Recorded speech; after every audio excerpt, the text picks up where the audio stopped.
Young Turks now has audio, the TYT Audio Network, podcasts of some of your favorite shows and new shows, including one with Nina Turner, former Ohio State Senator. She's going to do We the People with Nina Turner, talking about equality and justice and seeing that through the eyes of regular Americans who are affected by politics and policy.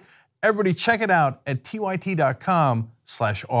Following the economic collapse in 2008, there was some effort by the Obama administration and members of Congress to regulate the big banks that were giving out adjustable rate mortgages to individuals who didn't really qualify for those mortgages.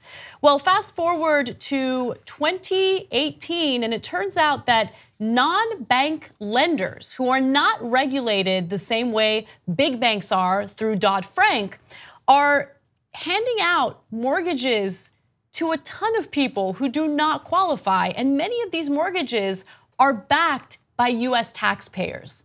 Let me give you the details. There's one non-bank lender that was profiled by Bloomberg, and they did a really great job in profiling them. It's the American Financial Network. And one of their employers is a man named Angelo Christian. Now, Angelo Christian is a heavy hitter within this non-bank organization. He is aggressive and he is willing to work with anyone with almost any credit score to get them a mortgage. So to give you an example, there was a man by the name of Taylor, corrections officer by the name of Joseph Taylor. He had just gone bankrupt because he had a $25,000 credit card, $25,000 in credit card debt that he couldn't pay off. And because of the American Financial Network, he was able to secure a mortgage. He just bought his first home for $120,000 with zero down from Christian's company. Monthly debt payments now eat up half of his take-home pay, which is not a good thing. Right. The way that you get approved for a loan is that they want to ensure that your debt to income ratio is in a good place, right? So you don't have a lot of debt, but you have decent income. But more importantly, they want to make sure that you get approved for a loan where you're not spending more than 30% of your income on your mortgage or your housing. And in this case, you have an individual who has terrible credit, who has already gone bankrupt, getting approved for a loan and paying half of his income on housing. Now, many of the customers for American Financial Network have no savings, poor credit, or low income, sometimes all three. Some, like Joseph Taylor, a corrections officer who saw Christian's roadside billboard touting zero down mortgages. Taylor had recently filed for bankruptcy because of his $25,000 in credit card debt. Now, again, non-bank lenders are loosely regulated compared to the JP Morgan Chases of the world, and they're bigger players today than they were during the last mortgage bubble. They're making almost half, 50%, half of new loans compared with 19% in 2017. I'm sorry, in 2007. So they're playing a larger role because of the fact that they're not dealing with the same regulations that the big banks are.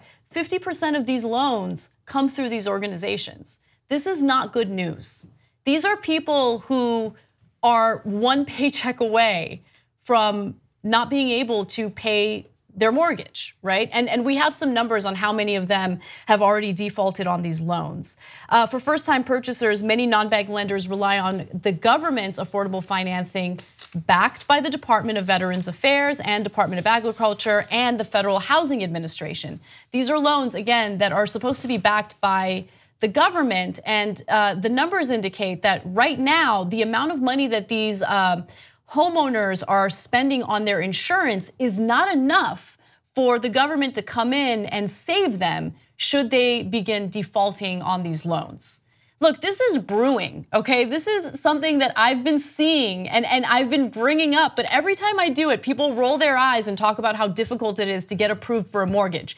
No, it's not. There are these, predators out there who are willing to do anything and everything it takes to make a buck. And that's what's happening with some of these non-bank lenders. No, exactly what you said. You kind of started it out saying Angelo Christian will absolutely get you in it because it makes him a lot of money. Yep. This makes him a lot of money. Just this profile on him, it makes him a lot of money. This is a very successful business for him. But also what you were talking about, paying more than 50% of your income. The reason that you can't even get into an apartment on those terms is because it's not sustainable. You can't continue to do that. And last time this all blew up, this has happened before. The insurance that the government makes these people who are taking these loans out, that makes them take out just in case they can't pay it back, the insurance couldn't cover. Couldn't cover it. Couldn't cover it. And so there are former government employees who spoke to the Brookings Institute, which did an incredible study on this, and I highly recommend you guys read it.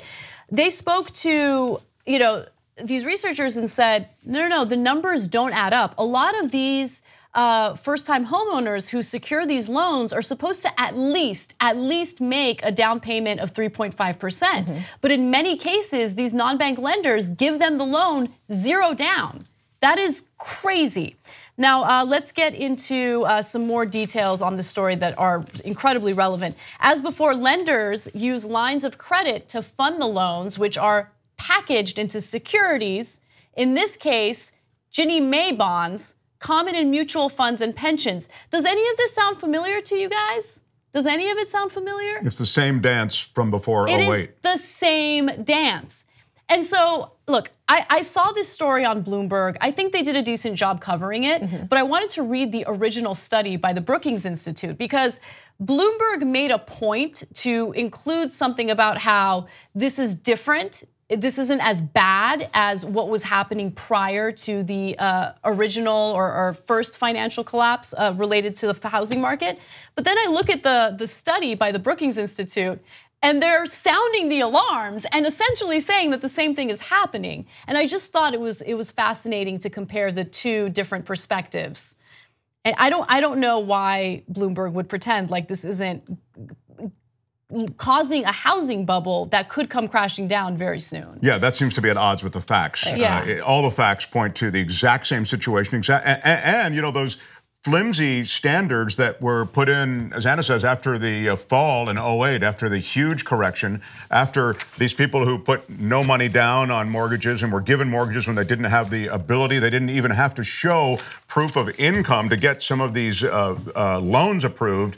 After all of that, there were certain safeguards put in place. As I say, they were flimsy. I mean, they didn't even get all the safeguards they wanted. Why? Because of Wall Street lobbying and banking lobbying. But in any case, all of those now, many of them have been rolled back. So you don't even have those flimsy standards anymore. So if ever, and now with this influx now of these same kinds of loans, if ever there's a situation which was ripe for failure, it's this one. And guess who's going to have to bail out these huge institutions again, just like the last time? You and me. That's right. We have, again, socialized our corporate profits. They're allowed to make the money. We don't share their profits during this boom time. But when they go down, you're going to hear too big to fail. The American taxpayer has to step up, and we're going to have to bail them out. Yes, okay, so one thing that I really wanna make sure no one missed, just in case, because they don't spell it out for you, but this is what's going on. As before, lenders use lines of credit to fund the loans. Okay, come back to me. They use lines of credit. Where do you think those lines of credit come from? They come from the big banks. The big banks are essentially, bypassing the financial regulation through these non-bank lenders in order to do the same thing, to give out these loans to people who don't qualify. Where do you think the money comes from? It doesn't come from some rinky-dink company that just started. The money comes from the big banks. They're bypassing the regulation, which was too weak to begin with, right? It was weak regulation. If it wasn't weak, then they wouldn't be able to bypass the regulation and do what they had previously done through these non-bank lenders. Okay, so just making that clear. So how many people have already defaulted on these loans? Recent FHA loans are souring faster than those made years ago when the industry had stricter credit standards. So about 9% are 30 days or more past due as we stand today. Now, at the height of the financial collapse, about 14% were defaulting on these loans. And so this does not look good. And again, for anyone paying attention, all of these like rosy stories about the economy are just terrible because it's very surface and superficial. It doesn't really get deep into what's really happening. Why is the housing market the way it is? How are these numbers so inflated when American wages are stagnant? How is this all happening? You dig a little deeper and you find out that the same BS is taking place again.